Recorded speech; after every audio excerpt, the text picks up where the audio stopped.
Hi everyone, this is Elena, and today I'm back with another Concord and 9th card. This time I'm using the Faith and Love bundle, the Lily set, and the Faith and Love stamp set. So this stamp set is very nice because you can build up the sentiments and you can come up with a bunch of sentiments. Along with my stamp set, I'm using the Zig Pink color real brush markers to do some watercoloring. So let's get started. I'm using some Arches watercolor paper and I'm gonna stamp the lily onto the corner. I'm using my Misty because the cold press watercolor paper has more kind of rougher texture. So I'm gonna stamp it a few times. So using the Misty, it allows me to stamp it exactly the same spot every time so I don't have like shadows when I go to emboss it. So I'm using Versamark. I'm going to emboss with white embossing powder. And I'm using here in the corner the um, creative corner just to move my paper a little bit further down. Next I'm using some white embossing powder as I mentioned, just covering the whole image. And then here with pen blade I'm just removing the one where I didn't want to go from the embossing powder. I'm just heat setting it now. So next I'm picking my colors. I have my color chart here. So I'm using dark pink, orange, and bright yellow to color the lily. And soon I'll just turn on some music so you watch the process of coloring.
colored my image.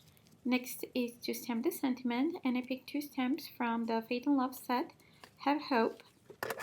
So I'm just positioning those on my panel, and I decided to trim my panel so I can mat it on different color card base.